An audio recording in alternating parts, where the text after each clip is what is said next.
आप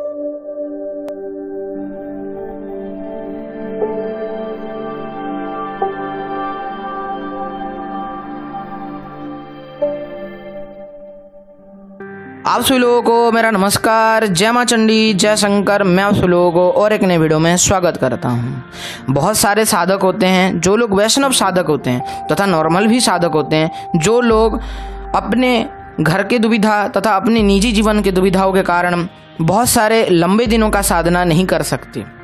उनको चाहिए रहता है कि कोई साधना ऐसा हो जो छोटे दिन का हो और तीव्र प्रभावी हो। एक दिन का मेहनत उनके लिए उनके सारे कार्यों को सिद्ध करे तथा उनके सारे कामनाओं को सिद्ध करे। तथा जो बहुत सारे वैष्णव साधक भी होते हैं वो लोग सोचते हैं कि हम तो इतने तंत्र साधना नहीं कर सकते, हम तो वैष्णव हैं, हमारे कोई तांत्रिक गुरु मंत्र नहीं है, हमारे कोई जो गुरु है वो तंत्र के फील्ड में नहीं है, या फिर हमको तंत्र का दीक्षा नहीं मिला, तो इतने सारे तांत्रिक साधना हम नहीं कर सकते। कोई ऐसा साधना हो जो हमारे सारे कामनाओं को पूर्ण करे तथा हमको कृपा भी प्राप्त हो देवी देवता का, तथा हमारा जीवन भी सुखमय हो। तो उन सभी साधकों के लिए मैं आज एक ऐसा साधना लेकर आया हूं जो एक दिन का साधना है, तीव्र प्रभावी साधना है और सर्वोत्तम साधना है। एक ही दिन में ये आपका सारे मनोकामनाओं को पूर्ण करने का क्षमता रखता है। तो चलिए शुरू करते हैं आज के वीडियो को, जानते हैं उस साधना के ऊपर। ये साधना है हनुमान जी का साधना। एक दिन का ये हनुमान जी का साधना वैष्णव लोगों के लिए सर्वोत्तम है। जो लोग वैष्णव नहीं हैं, बाकी सारे जिन जिन रूप से हैं, जो शक्ति हैं, जो शाक्य हैं, जो शैव हैं, वो भी ये साधना कर सकते हैं और अपने जीवन को सुधार सकते हैं। जो लोग लंबे दिनों का साधना नहीं कर सकते, ये एक ही दिन का साधना उन सब के लिए एक बहुत अच्छा साधना है। ये एक दिन का साधना उनके सारे कामनाओं को पूर्ण करता है। तो हम अभी जानते हैं कि ये साधना किन किन दिनों में किया जा सकता है या फिर इसके लाभ क्या हैं। तो ये साधना के जो लाभ हैं वो आपका कार्य सिद्धि है। अगर आपका कोई काम अटका है, वो काम आपका फिर से चालू हो जाएगा। व्यापार बंद हो चुका है, व्यापार शुरू हो जाएगा। धन नहीं आ रहा है, ये साधना आपको धन भी देगा। अगर आप हनुमान जी के भक्त हैं तो आपको हनुमान जी का जरूर ही कृपा प्राप्त होगा। ये साधना को अगर कोई साधक बारंबार प्रयास करता है, बारंबार जाप करता है, बारंबार ये साधना करता है, तो उसको एक सिद्धि भी प्राप्त होती है जिसका नाम है पूर्वाभास। उस साधक को आगे जो घटित होने वाला है, उसका सारी चीज़ें उसको साधक को अपने आप ही स्वतः पता लगने लग जाती हैं। इस प्रकार की सिद्धि ये साधना करने से प्राप्त होती है। इस साधना से सबसे बड़ा चीज़ है साधक को सुरक्षा भी प्राप्त होता है नकारात्मक शक्तियों से, दुष्ट प्रभाव की शक्तियों से तथा जो आपके शत्रुओं से आपको सुरक्षा प्राप्त होती है। जिन लोगों के ऊपर तंत्र चलाया जाता है, मसान तंत्र क्रिया आदि किए जाते हैं, उन लोगों का ये साधना करने मात्र से ही आपका तंत्र काट भी हो जाता है। ये एक ही दिन के साधना के लाभ हैं। एक ही दिन का साधना आपका जीवन भी बदल सकता है, गारंटेड। ये आप साधना कीजिए और खुद आप ये चमत्कार देखिएगा। तो अभी हम जानते हैं कि ये एक दिन का साधना हनुमान जी का किन किन दिनों से शुरू किया जा सकता है। वैसे तो ये साधना किसी भी दिन से शुरू किया जा सकता है, लेकिन शास्त्रों में कुछ दिनों का वर्णना किया गया है। वो दिन सर्वोत्तम है हनुमान जी का कृपा तथा अपने कार्य सिद्धि के लिए। वो है मंगलवार, शनिवार, चतुर्दशी, पूर्णिमा तथा संक्रांति। इन दिनों में अगर ये साधना अगर आप संपन्न करते हैं तो आपको सर्वोत्तम रिजल्ट देखने को मिलेगा तथा सबसे अच्छा रिजल्ट आपको प्राप्ति होगा तथा आपके सारे कार्य सिद्धि होंगे तथा आपका जो भी कामना रहेगा वो हनुमान जी की कृपा से, राम जी की कृपा से, माता सीता मैया की कृपा से जरूर ही पूरा होगा। अभी हम देखते हैं कि इस साधना में हमको क्या क्या सामग्री लगेंगी। बहुत कम खर्चे में आपको ये साधना संपन्न हो जाएगा। ज़्यादा आपको इसमें कुछ ताम झाम की भी ज़रूरत नहीं है। बहुत सिंपल प्रोसेस है, बहुत कम सामग्री है। हनुमान जी की पूजा के लिए आप जितना चाहें उतना सामग्री ले आइएगा। राम जी का पूजा के लिए जितना आप सामग्री चाहें वो सारे सामग्री आप उपलब्ध कर लीजिएगा। या फिर नॉर्मली पंचोपचार पूजन से भी आप हनुमान जी और राम जी का इसमें पूजा कर सकते हैं। एक हनुमान चालीसा का बुक जो छोटा सा आता है, 2-3 रुपए का मिलता है, वही ले आएगा। रुद्राक्ष का माला या फिर रक्त चंदन की माला दोनों संस्कारित होनी चाहिए। अगर एक है तो भी चल जाएगा, या फिर कोई एक रक्त चंदन या फिर रुद्राक्ष माला से कोई एक माला संस्कारित ले आएगा, वो आपको इस साधना में आवश्यक होगा। उसके बाद हवन सामग्री मार्केट में मिलता है, आसानी से उपलब्ध है, वो ले आएगा। लाल फूल हनुमान जी का पूजा के लिए, बेसन के लड्डू, तिल के लड्डू, ये दोनों लड्डू आप लेके ही आइएगा। चमेली का तेल या फिर तिल का तेल, दोनों तेल में से कोई एक तेल आपको लेके आना है, थोड़ा ज़्यादा बड़ी मात्रा में। लाल आसन और लाल कपड़ा आपके पहनने के लिए। हनुमान जी का फोटो और राम परिवार का फोटो, ये 2 फोटो या फिर मूर्ति अगर आपके घर में है तभी जाके ये साधना आप संपन्न कर सकते हैं, नहीं तो ये साधना आप संपन्न नहीं कर सकते। आम की लकड़ी हवन के लिए ले आएगा। बस इतने सामग्री में आपका ये साधना संपन्न होगा। अभी हम चिंता करते हैं कि ये साधना किन दिशाओं में हमको करनी है, यानी किस दिशा से हमारा मुंह होगा और हम ये साधना को संपन्न करेंगे। तो सर्वोत्तम रहता है उत्तर की दिशा में आप मुंह करके ये साधना संपन्न करें, नहीं तो पूर्व की ओर मुंह करके भी आप ये साधना संपन्न कर सकते हैं। ये साधना का समय क्या रहेगा, दिन में किसी भी समय ब्रह्म मुहूर्त के बाद या फिर ब्रह्म मुहूर्त से लेकर दिन के किसी भी समय में ये साधना आप संपन्न कर सकते हैं, इसमें कोई बंधन नहीं है। आपका जो वस्त्र और आसन होगा, मैंने जैसे पहले बताया, वो आपका लाल होगा। इसमें जो आपका दीपक जलेगा वो तिल के तेल का या फिर चमेली के तेल का दीपक जलेगा। और एक बात इसमें एक स्पेशल चीज़ भी है कि जो दीपक आप जलाएंगे वो पीतल का दीपक ना करके आप मिट्टी का दीपक कीजिएगा, और उसमें जो बाती लगाइएगा वो आपको लाल बाती ही लगानी पड़ेगी। अगर आपके पास सफ़ेद रुई की बाती है तो उसको सिंदूर से रंग के लाल करके सुखा के उसके बाद उसको यूज कीजिएगा, जरूरी आपको लाभ देखने को मिलेगा। इसके बाद हम चिंता करते हैं कि हमारा विधि क्या होगा। बिना विधि के साधना संपन्न नहीं की जा सकती, तो इसीलिए हमको विधि भी जानना जरूरी है। तो इसका जो विधि कुछ इस प्रकार है कि पहले आप नहा धो के अपने आसन की ओर आसन में बैठ जाइए, पूर्व की ओर मुख कीजिए, फिर उत्तर की ओर मुख कर लीजिएगा। उसके बाद आपको क्या करना होगा, गणपति का पूजा करना शुरू करना होगा। गणपति का पूजा कीजिएगा। गणपति पूजा के बाद गणपति जी का एक माला मंत्र जाप। गणपति पूजा के समय आपको वो जो दीपक है, अखंड दिया है, जो साधना के अंत तक जलेगा, उसको भी प्रज्वलन कर लेना है। ध्यान रखिएगा कि वो जो दीपक है वो बुझना नहीं चाहिए साधना के समय, तो उसी हिसाब से तेल और उसको नियंत्रित करके वो दीपक जलाइएगा और साधना के अंत तक उसको रखिएगा। ओके, गणपति का पूजा, गणपति की पूजा के अंदर वो दीपक भी जला लीजिएगा जब आपको गणपति पूजा के समाप्त होने के बाद या फिर पहले ही। ओके, इसके बाद आपको क्या करना होगा, अपने गुरु जी का पूजा। अगर आपके गुरु जी नहीं हैं तो शिव जी का पूजा और उनका मंत्र जाप या फिर पंचाक्षरी मंत्र जो ओम नमः शिवाय उसका एक माला जाप कर लीजिएगा। ओके, इसके बाद आपको पूजा करना है राम जी के परिवार का, यानी कि राम जी के परिवार में कौन कौन की पूजा करनी है, राम जी की पूजा करनी है, माता सीता मैया की पूजा करनी है, लक्ष्मण जी की पूजा करनी है, और बाकी उनके फोटो में जो हैं उन सब की पूजा कर लेनी है, सिवाय हनुमान जी के। सिवाय हनुमान जी का बाद में पूजा कीजिएगा। राम परिवार का पूजा कर लेने के बाद आपको उनको भोग दीजिएगा। गणपति जी को भी भोग दीजिएगा।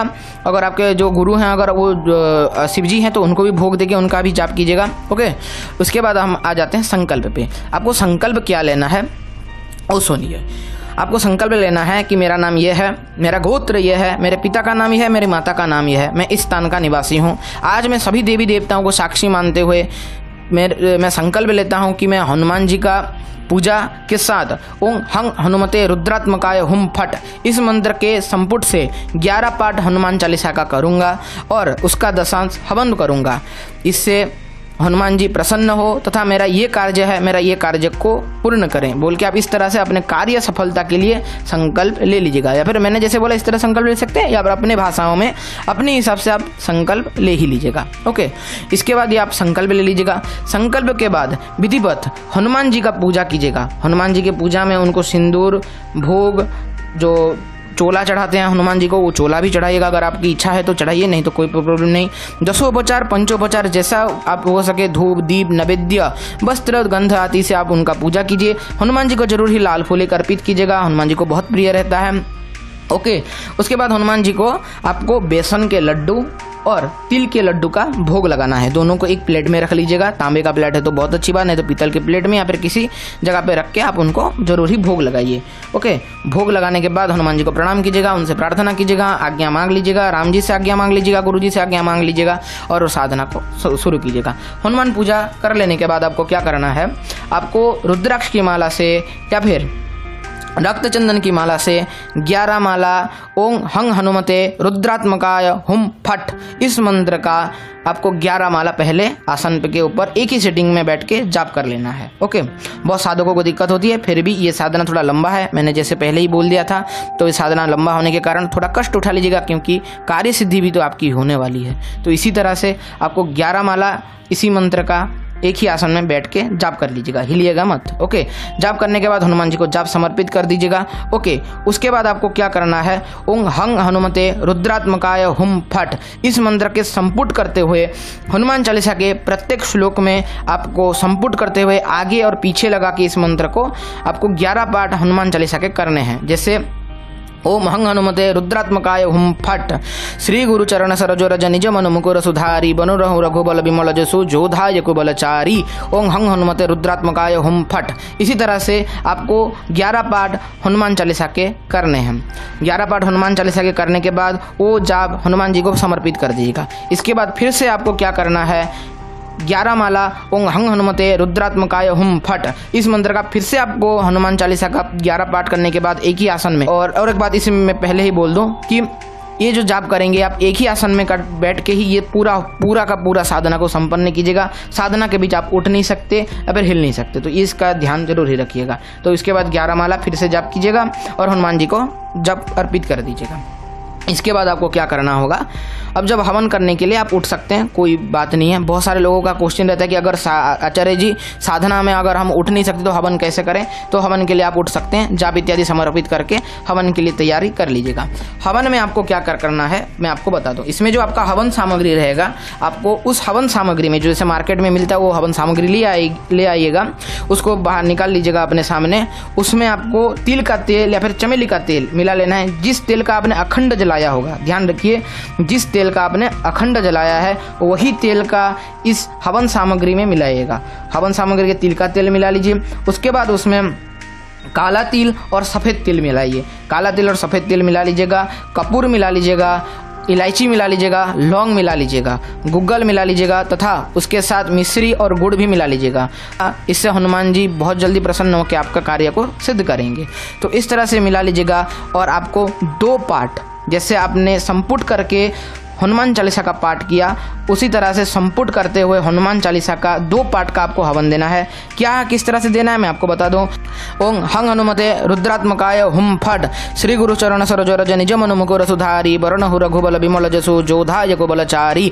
ओम हंग हनुमते रुद्रात्मकाय हुम फट स्वाहा। इस तरह से बोल के हवन में आहुति अर्पित कर दीजिएगा। हवन शुरू करने से पहले आपको ध्यान रखना है, गणपति जी का मंत्र का हवन, उसके बाद गुरु मंत्र का हवन, अगर आपके पास गुरु मंत्र नहीं है पंचाक्षरी का हवन, और राम जी का और राम परिवार के सारे जो जन हैं उनका एक नाम का 11 बार हवन या फिर 21 बार हवन आहुति दे देना है उनके मंत्रों के।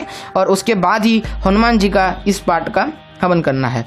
ध्यान रखिए, इसी विधि से आपको 2 पाठ के जो हनुमान चालीसा के संपुट करते हुए 2 पाठ के उसका हवन देना है। उसके बाद आपको हंग हनुमते रुद्रात्मकाय हुम फट इस मंत्र के 1 माला का हवन देना है। इतना हवन देने के बाद आपको सूखा नारियल लेना है और पूर्णाहुति कर देना है। बस यही है हवन। इतना कर लेने के बाद हनुमान जी से प्रणाम कीजिए और साधना पूर्ण होने के लिए आज्ञा मांगिए। हनुमान जी को प्रणाम करके अपना सारे जो कामना है वो जानिए। देखिएगा 11 से 21 दिनों के अंदर आपका कामना जरूर ही पूरा हो जाएगा। इतना कर लेने के बाद और एक बात, अगर ये साधना में अगर आप तीव्रता और चाहते हैं तो उस दिन आप उपवास रखिए, फलाहार या फिर निराहार रह के या फिर केवल ही फ्रूट खा के या फिर केवल ही दूध पी के आप ये साधना संपन्न कीजिए। इससे हनुमान जी और भी प्रसन्न होंगे तथा आपके सारे कामनाओं को पूरा करेंगे। ध्यान रखिएगा, अगर इसमें आपको हनुमान जी आपके घर में अगर पहली बार कर रहे हैं तो राम जी का थोड़े मंत्रों का ज़्यादा जाप कीजिएगा। इससे हनुमान जी जल्दी प्रसन्न होकर आपको ये जो आपकी जो कार्य सिद्धि करवा देते हैं। पहली बार अगर आपके घर में हनुमान जी का कोई साधना हो रहा है तो इसके ऊपर थोड़ा ध्यान रखिएगा। अगर आप पहले ही जो हनुमान जी का आपके घर में कोई पूजा हो चुका है या फिर सुंदरकांड का पाठ करते हैं, हनुमान चालीसा का रोज पाठ करते हैं तो कोई प्रॉब्लम नहीं। अगर पहली बार कर रहे हैं तो राम जी के कुछ ज़्यादा ही मंत्रों का जाप करके ये साधना संपन्न कीजिएगा। तो यही था साधना। देखिएगा, आपको जरूर ही ये साधना करना चाहिए। जो लोग बहुत एक दिन का साधना चाहते हैं और एक दिन में कार्य सिद्धि चाहते हैं तो उन लोगों को जरूर ही ये साधना करना चाहिए। ये साधना आप सभी लोग करिए, खुद आपको अपने जीवन में रिजल्ट देखने को मिलेगा और आप सभी लोग अब हनुमान जी का कृपा से जरूर ही आगे बढ़ेंगे। तो यही था कुछ आज का वीडियो। सभी को मेरा नमस्कार, जय मां चंडी, जय शंकर। मिलता हूं आप सभी लोगों को और एक किसी ने वीडियो में। और एक बात आशा करता हूं ये जो साधना है आपके जीवन में कार्य सिद्धि करे तथा आपके ऊपर हनुमान जी का कृपा प्राप्त हो।